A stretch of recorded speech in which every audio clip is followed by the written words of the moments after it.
नमस्कार, मैं चंदा यादव आपके साथ। आप देख रही हैं जस्ट इंडिया। खबरों के प्रायोजक हैं एशियन कलर कोटेड इस्पात लिमिटेड। आपका विश्वास हमारी पहचान। मेडिफिर international taken a step to keep you safe from coronavirus. रंज care showroom in Rohtak and Bahadurgarh. Showroom पर आएं, टेस्ट ड्राइव लें और गाड़ी बुक कराएं। बच्ची से गैंगरेप किया गया। इसके बाद बच्ची डर कर शहर छोड़कर भाग गई। ट्रेन में रेलवे पुलिस ने जब उसे देखा तो पूछताछ की, फिर मामला खुला। पुलिस ने सोमवार को 19, 21 और 26 साल के 3 आरोपियों को गिरफ्तार कर लिया। तीनों बदमाश रायपुर के खरोरा में ही रहते हैं। जानकारी के मुताबिक वारदात 15 अगस्त की है। 14 साल की बच्ची की दोस्ती उसके घर के पास ही रहने वाले 26 साल के राहुल सेन से थी। 15 अगस्त को राहुल ने बच्ची को मिलने के लिए खरोरा के एक गार्डन में बुलाया था, जहां 21 साल का कुणाल सेन और 19 साल का सुनील धीवर पहले से ही मौजूद था। दोनों राहुल के दोस्त हैं। मौका पाकर तीनों बदमाशों ने बच्ची के साथ दुष्कर्म किया। तीनों आरोपियों ने बच्ची के साथ मारपीट भी की थी और उसे धमकाते हुए कहा कि अगर इस बारे में किसी से कुछ कहा तो उसकी और उसके घर वालों की हत्या कर देंगे। इससे घबराकर बच्ची ने अपने साथ ही वारदात की जानकारी किसी को नहीं दी और खरोरा से भागकर वो रायपुर रेलवे स्टेशन आ गई। गैंगरेप की घटना का शिकार हुई 14 साल की लड़की का साथ अब उसके घर वाले ही नहीं दे रहे। सूत्रों से मिली जानकारी के अनुसार आपको बता दें, पुलिस जब बच्ची को उसके घर ले गई तो उसके परिजन ने उसे घर में रखने से साफ इनकार कर दिया। फिलहाल पिछले कुछ दिनों से बच्ची रायपुर के एक शेल्टर होम में रहने को मजबूर है।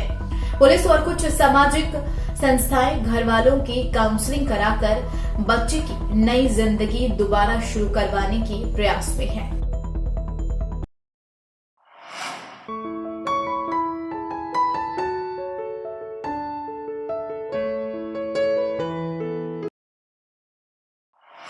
रोहतक के बहुचर्चित जोरा हत्याकांड के आरोपी अभिषेक मलिक के वकील मोहित वर्मा अब उनका केस नहीं लड़ेंगे, जिसको लेकर मोहित वर्मा ने एक प्रेस वार्ता की। उन्होंने आरोप लगाए हैं कि जेल में आरोपी अभिषेक मलिक का ब्रेन वॉश कर दिया गया है। उनका वकील अब शिवराज मलिक होंगे, जो कि अभिषेक का केस लड़ेंगे। वहीं उन्होंने यह भी आरोप लगाए कि जो भी एनजीओ या अन्य वकील मोहित वर्मा का केस अपने हाथ में लेना चाहते हैं, वह सिर्फ और सिर्फ अभिषेक की जमीन जायदाद और पैसे को हड़पने के लिए अभिषेक मलिक का केस लड़ना चाहते हैं।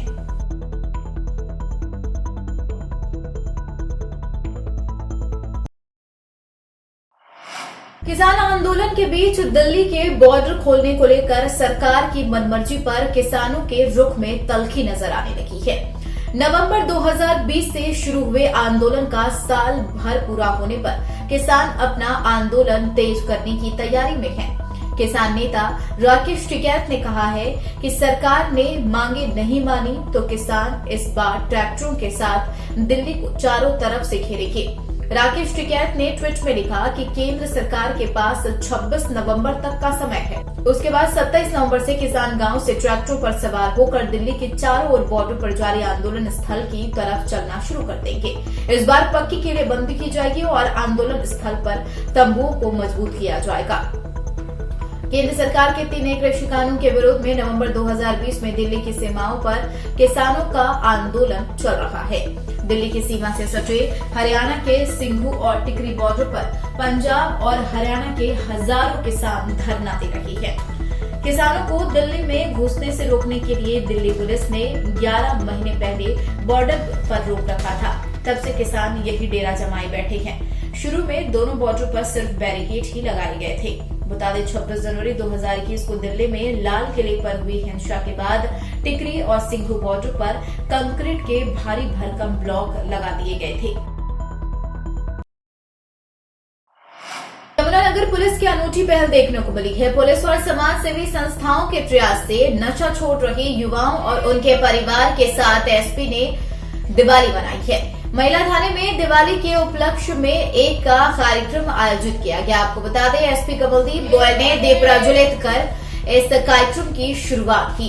जहां दीपमाला ने इस कार्यक्रम की शोभा बढ़ाई है, तो वहीं स्कूली बच्चों द्वारा ड्राइंग के माध्यम से नशा मुक्ति के चित्र बनाकर नशे से दूर रहने का संदेश दिया गया।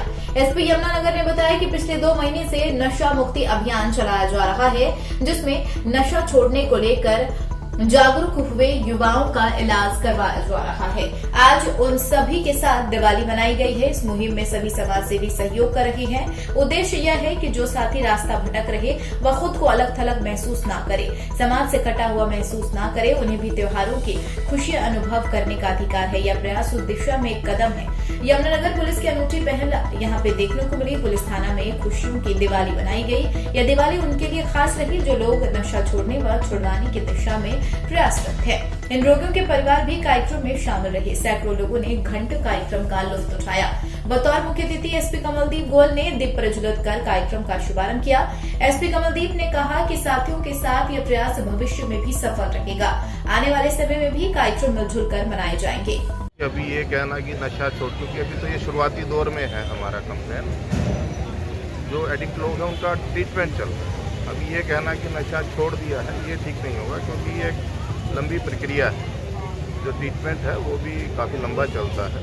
तो इस तरह के कार्यक्रमों का जो मुख्य उद्देश्य है वो उनका जो मोटिवेशन है उसको बनाए रखने में, क्योंकि ये ट्रीटमेंट में इस बात की काफ़ी संभावना रहती है कि आदमी दोबारा से फिर नशे की तरफ चला जाए।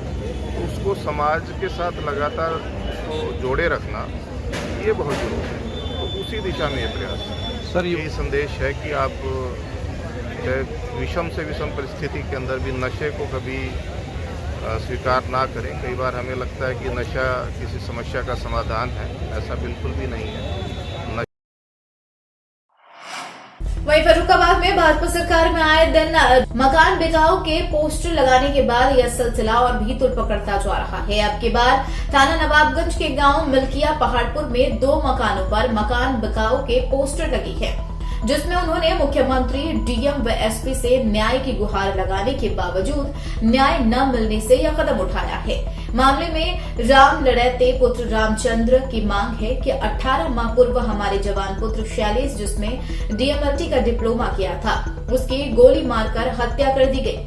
आजीवन सजा काट रहा रघुवीर बेल पर है। वह उसके पुत्र धर्मेंद्र, ब्रजेश, राजीव, संदीप कह रही है कि अपना मुकदमा वापस ले लो, नहीं तो तुम सभी को जान से मार डालेंगे और हर समय नाजायज असलाह किए हमारे घर के सामने घूमते रहती है। मैंने इस मामले में एसपी, डीएम, सीएम को लिखित सूचना दी। उन्होंने कहा इसके बावजूद प्रशासन द्वारा कोई भी कार्रवाई नहीं की गई है और इसी कारण गांव छोड़ रही है। इसी तरह का एक अन्य मकान भी पोस्टर लगा है, जिसमें राम आश्रय पुत्र निरोत्तम ने भी इसी तरह न्याय की गुहार लगाई। नवाबगंज थाना अध्यक्ष इस मामले में बात की तो उन्होंने बताया कि अभी मामला मेरे संज्ञान में नहीं है, इस मामले में सख्त कार्रवाई की जाएगी। रात बिकाऊ इसलिए लगाए कि हमारे 18 साल पहले, महीना पहले, 18 महीना पहले लड़का गोली मार दी। खैर वो तो अंदर है और ये घर वाले रह गए। वो साहब हमें धमका रहे और ये मतलब कह रहे कि मारते लड़का मार देंगे, कहते हड़पनामा नहीं देगा मुकदमे में। कौन धमका रहा है? रघुवीर। और कौन धमका रहा है? ये लड़के। गांव कौन सा? मिल्किया पहाड़पुर। होडल में किसानों की डीएपी खाद नहीं मिलने पर किसानों ने दिल्ली आगरा नेशनल हाईवे 19 पर जाम लगाया है। सैकड़ों किसानों ने क्षेत्रीय नेताओं के खिलाफ नारेबाजी की है। कई किलोमीटर जाम लगा देखने को मिला। 2 घंटे तक पूरे तरीके से जाम की स्थिति रही। भारी पुलिस बल मौके पर पहुंचा, जहां पर किसानों को पुलिस ने समझाने का प्रयास किया, लेकिन किसानों का साफ तौर पर कहना है कि उनको फसल की बिजाई करने के लिए खाद चाहिए। डीएसपी सत्येंद्र कुमार के आश्वासन से किसानों ने खोल दिया जाम। आपको बता दें, किसानों ने कहा वह रोजाना खाद की दुकानों पर भूखे प्यासे आते हैं, लेकिन जब खाद नहीं मिलता तो वापस घर को चले जाते हैं। किसानों ने कहा ब्लैक में खाद बेचा जा रहा है और उनको नहीं दिया जा रहा। दुकानदार खाद को यूपी राजस्थान में 1600 रुपए से लेकर 1800 रुपए में बेच रही है। होडल में लंबे समय से किसानों को डीएपी खाद नहीं मिल रही। जिले में रोजाना खाद के लिए किसानों की लंबी लाइनें लगी रहती है, लेकिन उसके बाद भी किसानों को खाद नहीं मिलता और इसी को लेकर किसानों ने होडल में खाद के लिए नेशनल हाईवे 19 को जाम कर दिया। किसान अब खाद के लिए सड़कों पर उतरने लगे हैं। भले ही सरकार किसानों को समय पर खाद मुहैया कराने के वादे कर रही है, लेकिन किसानों का खाद के लिए सड़कों पर उतरना प्रदेश सरकार के वादों की पूर्ण हो रहा है। होडल में एक सप्ताह से खाद के लिए इफ्को के केंद्र पर किसानों की लाइन लग रही है, तो वहीं होडल के सैकड़ों किसानों ने खाद नहीं मिलने पर दिल्ली आगरा नेशनल हाईवे जाम कर दिया। क्या नाम है जी? राजेंद्र जी, ये बताइए कि जो जाम लगाया किस बात को लेकर लगाया आपने नेशनल हाईवे पर? हमने डीएपी खाद के ऊपर लगाया जी जाम। हाँ। हम बहुत परेशान हैं। डीजल 100 रुपया लीटर है रो है। परमात्मा बैट्स को वहाँ के ऊपर मतलब यू है, वैसे सब पब्लिक लग रही है अपनो मतलब बुवाई करने के, और बुवाई के नहीं है, खाद नहीं है। खाद नहीं है तो पैदा कहाँ से होगी। और किसानों ने आज जो खाद की समस्या को लेकर जो जाम लगाया है, उसमें उच्च अधिकारियों से हमारी बात हुई है, और जो खाद है वो अभी दिल्ली पहुंचा है, ठीक है ना, और दिल्ली से वो पलवल आएगा, और पलवल के बाद यहाँ पे लगभग शाम के समय यहाँ पे पहुंच जाएगा। किसान इस बात से आश्वस्त हो गए हैं, और शाम के आसपास जो खाद आएगा वो भी किया जाएगा। इसी के साथ इस बुलेटिन में आज के लिए फिलहाल इतना ही। नमस्कार।